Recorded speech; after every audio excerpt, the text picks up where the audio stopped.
I needed more caffeine. I thought I just needed more discipline. I thought I needed to just push harder.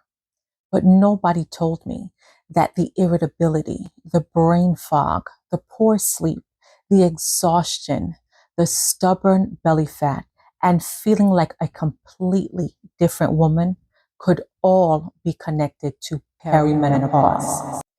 The doctor said my labs were normal. The doctor said I was healthy. But deep down, I knew something was off. If you're a woman in your 40s and you do not feel like yourself anymore and you're not sure why, this video could explain a lot. Hey Empress, welcome back to Chattin with Lex. And if you're new here, I'm Alexis, and on this channel, we're talking about thriving in your 40s, feminine wellness, perimenopause, hormone health, longevity, energy, confidence, and becoming the healthiest version of ourselves from the inside out.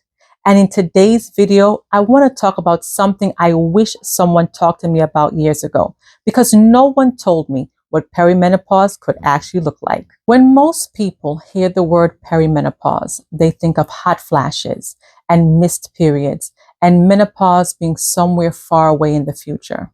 But for me, that's not how it started. For me, it started with brain fog. It started with poor sleep.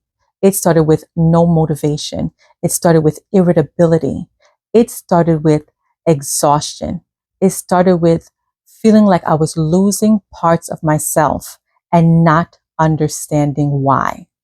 And let me be very clear, I am in the very early stages of this journey. I am still learning. I am working with healthcare providers and I am still listening to my body.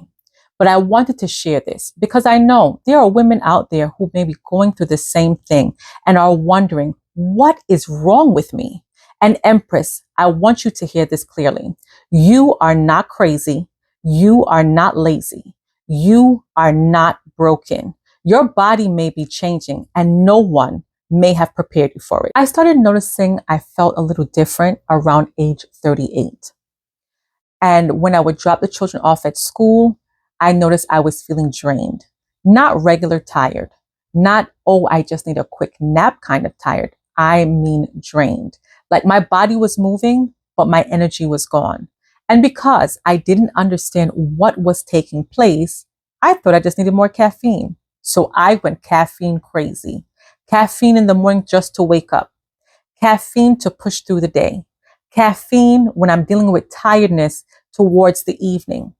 But the caffeine was not fixing the problem.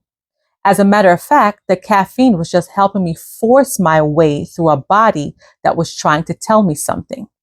And that's what I really want women to hear, that it's not about pushing harder. Sometimes your body is actually telling you to pay attention. Then there is the brain fog. And ladies, if you've experienced perimenopause brain fog, you already know what I mean.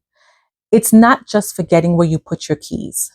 It's not just entering a room and forgetting why you went in there. It feels deeper than that. It feels like your thoughts are cloudy.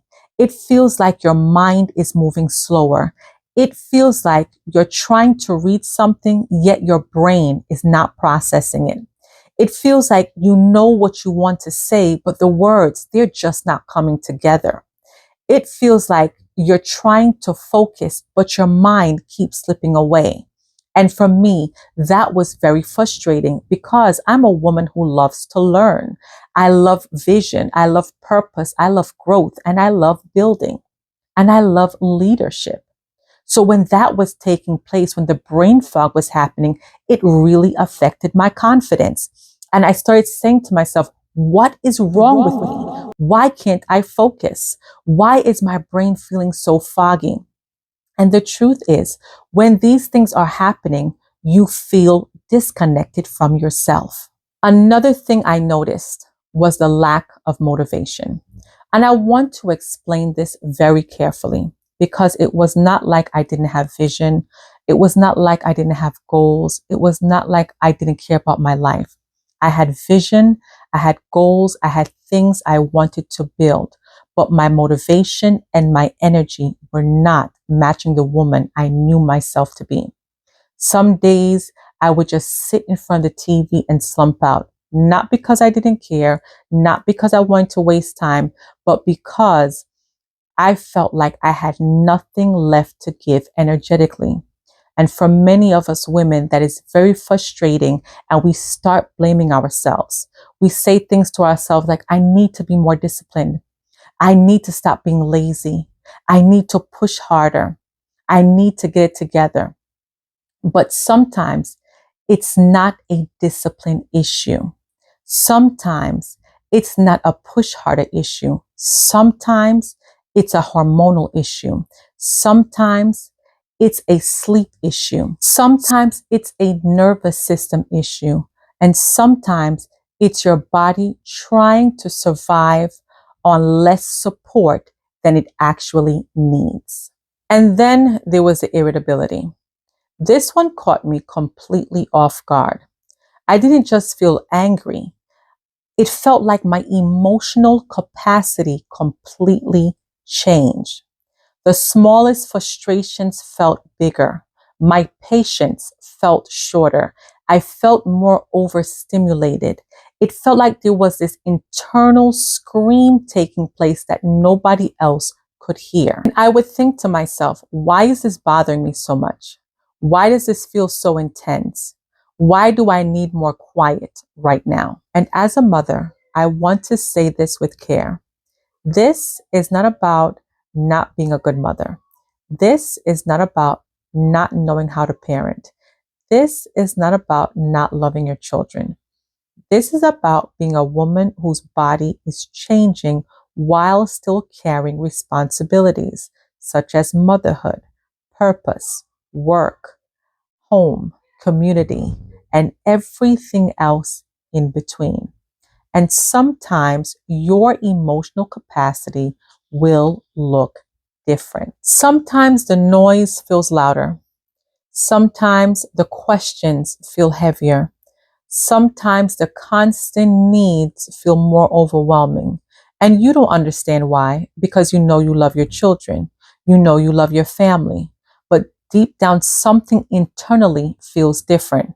And that was one of the signs that made me say something is going on. Times I found myself pulling back. I'm not saying I wanted to hide from life, but there were definitely moments where I did not want to be around too many people. And I'm a pretty social person. I enjoy connection. I enjoy good conversation. I enjoy having fun. I enjoy community. But there were moments where I felt more closed off, like I wanted more quiet, more time to regulate, more space, more time to figure out what was going on in my body. And for many women, I feel like we go through this in our 40s, but we don't have the words for it. We just say, I feel different. I don't feel like myself. And that's something I want to keep repeating, because for many of us, we are experiencing this and do not have the language for it. For many of us, perimenopause does not show up as one dramatic symptom. It shows up as a collection of little things that make us feel different. Now let me talk about my cycle, because this is important. My cycle was not doing anything wildly unpredictable. It was not disappearing for months. My cycle is still very textbook. It comes every month. Some months it comes a few days earlier or a few days later, but still within the normal range. So on paper, everything looked normal, but my experience of my cycle was different. My flow was different.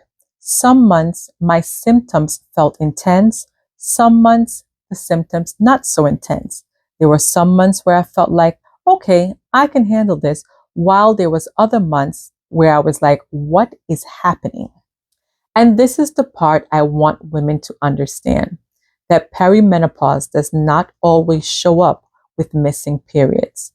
Your cycle can still be very regular, but your symptoms are changing. Your sleep starts changing. Your mental clarity starts changing. your body starts changing, your energy starts changing, and you may not realize it, but all of these things are connected. My lab was good. Everything said it was normal, and I know many women will relate to this. The doctors kept saying the same things to me. Oh, your labs are normal. You're healthy. You're healthier than most women your age. And though I am grateful for good health, I thank God that nothing else showing up was of any major concern. But these labs could not tell me why I felt the way I did. The lab work could not tell me why there was stubborn belly fat and brain fog. And this is where many women feel dismissed. Not because people are deliberately trying to dismiss us, but because the system does not actually look deeper into the experiences that women are going through in midlife, especially when you are in the early stages, especially when your lab work looks normal, especially when you look healthy, especially when you're still cycling on a regular schedule, especially when your lab work are not screaming that something is deliberately wrong. But you know your body. You know you're normal. And if something feels off, it deserves attention.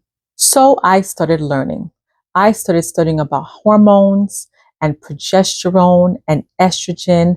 I started to study about how hormones affect our brain, our sleep, our energy, our confidence, our weight, our metabolism, and even how we experience stress. And all of a sudden, things started making sense. I learned that estrogen is not just about reproduction. It affects our brain, our mood, our sleep, our temperature regulation, our energy, and how we overall feel in our bodies. I learned that progesterone is not just about having a period or pregnancy. It affects calmness, it affects our nervous system, it affects our sleep, and how grounded we feel. And I am still learning about testosterone and how that relates to motivation, muscle, libido, confidence, vitality, and drive. And the more I learn, the more I realize that women are not being taught enough about their bodies. We're taught about puberty, we're taught about pregnancy, we're taught about menopause after periods have stopped. But there's this whole transition called perimenopause that we are not taught about. And this happens years before menopause takes place. And many of us are walking through it without language, without support, and without understanding. Before I go, I want to hear from you. If you're a woman in your 40s or beyond, what was the first sign that you noticed something was changing? Was it the brain fog, the irritability, the poor sleep, the lack of motivation, the anxiety, the stubborn belly fat? Or was it simply the feeling of not feeling like yourself anymore? Drop it in the comments, because I truly believe that we need to have more discussions about this, about what women are going through in this season of life. If you're watching this and you're thinking to yourself, wow, I thought I was the only one, I want you to know, Empress, you are not crazy. You are not lazy. You are not broken. And you are not alone. This is a conversation we're going to continue having on this channel, because so many women are going through this without understanding of what's happening to them. Because, Empress, we're not just surviving this season. We are learning to thrive through it. And as always, let's take this journey together. It's time to thrive. I'll see you in the next episode. Talk to you soon. Bye-bye.